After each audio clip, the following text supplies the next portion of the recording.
سوق الوراقين، حبر دمشق الذي أضاء العالم. يا أهلا وسهلا فيكن، ويا مسا الخير على كل حبايبنا. تخيل معي شغلة للحظة. تخيل إنك واقف بزقاق معتم من أزقة الشام اللي ما بيعرفها إلا أهلها من شي 1200 سنة. بإيدك صرت قماش تقيلة، كل اللي حوشته بحياتك من ليرات الذهب. قلبك عم يدق بشكل مو طبيعي وعم تستنى، مو لتشتري بيت تستر حالك فيه، ولا لتشتري حصان عربي أصيل تتباهى فيه. انت هون بهالمكان المقطوع، وبآخر الليل لتشتري شغلة أخطر بكتير. شغلة مجرد أنك تقتنيها تهمة، وقراءتها ممكن تكون سبب عزك أو سبب قطع راسك. انت هون لتشتري كتاب. طيب ليش؟ شو هالكتاب اللي تمنه أغلى من أرض وحمله أخطر من حمل السيف؟ وشو هالمكان الأسطوري اللي ببيع هيك كنوز خطيرة؟ الجواب هو قصة مدينة كاملة، وقصة حضارة كاملة، وقصة سوق ما كان بيشبه أي سوق بالعالم. لتعرف الجواب لازم نترك هالأزقة المعتمة ونطلع على النور. لازم نروح سوا على قلب دمشق النابض، على مكان كان بيوم من الأيام هو بورصة العقل البشري كله. حكايتنا اليوم بنسمة صوت عن أسطورة سوق الوراقين، ومن عبقرية هندسة الحجر اللي عمرت روما رح ننتقل لعبقرية تانية، عبقرية فهمت هندسة الروح والجسد. رح نقرب شوي بالزمن ونجي على دمشق بالقرن ال13. بهداك الوقت كانت دمشق منارة علم، وفيها مكان ساحر اسمه البمارستان النوري. هذا ما كان بس مستشفى، كان جامعة طب ومكتبة ومركز أبحاث. بهالمكان كان في طبيب شامي فز اسمه ابن النفيس.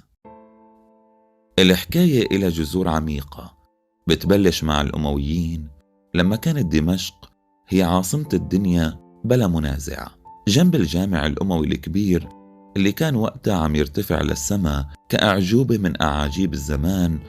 بلشت تتشكل النواة الأولى لهالسوق. بالبداية كانت الشغلة متواضعة، مجرد دكاكين صغيرة بتبيع الورق والبردي والحبر للكتاب تبع دواوين الخليفة. كان الوراق بهداك الوقت شغلته الأساسية هي نسخ القرآن الكريم بأجمل الخطوط وتزيينه بالذهب، وكان كمان ينسخ دواوين الشعر للشعراء الكبار مثل جرير والفرزدق والأخطل، اللي كانت قصايدهم هي الإعلام والتويتر تبع هداك العصر. كانت البداية دينية وأدبية، بس كانت عم تمهد لشيء أكبر بكتير. والشيء الأكبر إجا مع العباسيين. صحيح العاصمة السياسية انتقلت لبغداد، بس دمشق ظلت هي القلب الثقافي النابض، المدينة العريقة اللي ورثت كل أمجاد الماضي. ببغداد الخلفاء الكبار مثل هارون الرشيد وابنه المأمون عملوا ثورة فكرية هزت العالم اسمها حركة الترجمة. قرروا يترجموا كل علوم وحكمة العالم القديم للعربي. صاروا يبعثوا بعثات على القسطنطينية ويشتروا بوزنها ذهب مخطوطات أرسطو وأفلاطون وأقليدس وجالينوس باليونانية والسريانية. ووظفوا كبار المترجمين مثل الطبيب العبقري حنين بن إسحاق اللي كان مسيحي نسطوري ليترجموا هالمعارف للعربية. وهون انفجر الطلب على الكتب بشكل جنوني. صار كل عالم وطالب علم وتاجر غني بده نسخة من هالكتب الجديدة. وسوق الوراقين بدمشق بحكم موقعه وخبرة صناعه تحول من سوق محلي لمركز صناعي عالمي. وهون لازم نوقف ونتفرج على أبطال هاي الصناعة، أصحاب المهن اللي اندثرت. كنت بتشوف الكاغدي صانع الورق هو واقف طول اليوم عم يحول الخرق البالية لكنز، يدقها اما دقة خشبية لتصير عجينة، بعدين يفردها على شبك ناعم ويتركها تحت شمس الشام لتنشف وتصير صفحة بيضة ناعمة مصقولة. شغلة كيمياء وصبر. بعدين بتشوف النساخ قاعد على الأرض، ظهره محني وعيونه حمر من التعب، بس إيده كأنها آلة إلهية عم ترسم الحروف. كانوا بيقولوا الخط هندسة روحانية ظهرت بآلة جسمانية. كان بيعرف عشرات الأنواع من الخطوط، من الكوف الجاف للثلث اللين، وكان بيعرف إنه الغلطة الوحدة بتكلفه يوم شغل كامل. وجنبه بتشم ريحة الجلد والغير السخن اللي طالعة من دكان المجلد. هذا الفنان اللي بيصنع غلاف الكتاب وبيحميه، بيشتغل بالجلد المدبوغ وبيزخرفه بأختام نحاسية حامية، وبيخيطه بخيوط حرير، وبيصنع له لسان. ايه والله، لسان من الجلد ليحمي أطرافه كأنه عم يعتني بطفل. ولازم ما ننسى المذهب، هذا اللي بيليس الكتاب ذهب بفرشات وبرا من شعر السنجاب، وبذهب حقيقي بيرسم الزخارف اللي بتدوخ العقل ببداية كل فصل. شغله هو اللي بيحول الكتاب من أداة علم لكنز فني بينحط بخزاين الملوك. على فكرة عزيزي المستمع، هالعالم الساحر اللي عم بحكي لكم عنه ما راح هيك. نحن لمسنا روحه وشفنا ظلاله، شفناه بالمسلسلات السورية التاريخية العظيمة اللي تربينا عليها. حسينا بهيبة العلم والعلماء والنقاشات الحرة بمسلسلات مثل ربيع قرطبة وصقر قريش وأبو جعفر المنصور. هاي المسلسلات حتى لو ما حكت عن سوق الوراقين مباشرة، بس فرجتنا كيف كانت المعرفة والكتاب هن أبطال هداك الزمن.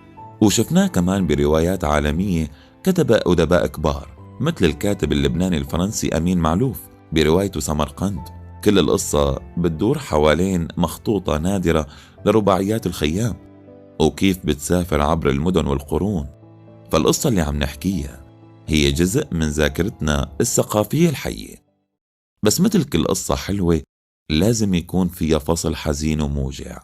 دمشق قلب العالم هداك شافت أيام سوداء.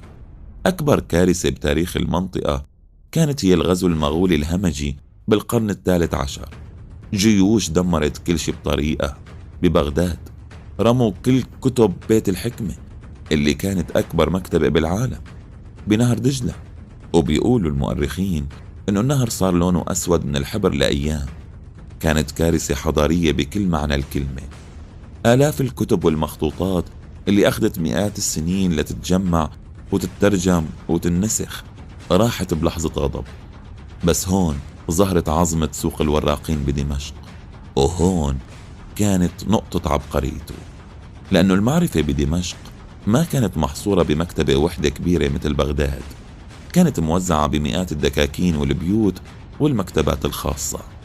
لما سمعوا الوراقين والعلماء بقرب المغول صار في سباق مع الزمن، كل واحد خبى أثمن المخطوطات اللي عنده ببيته بالأبو أو دفنها بصناديق تحت الأرض.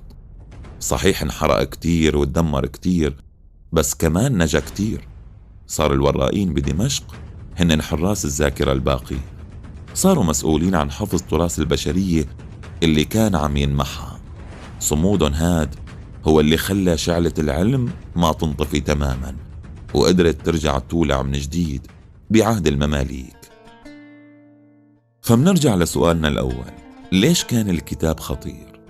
كان خطير يا صديقي لأنه الفكرة خطيرة، والفكرة هي الشغلة الوحيدة اللي ما بتقدر تسجنها أو تقتلها.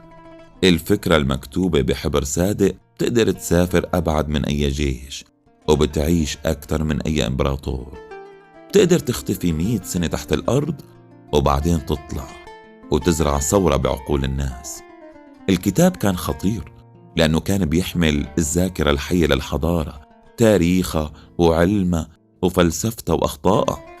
واللي بيمتلك الذاكرة بيمتلك القدرة على النهوض من جديد مهما كانت الكبوة قاسية.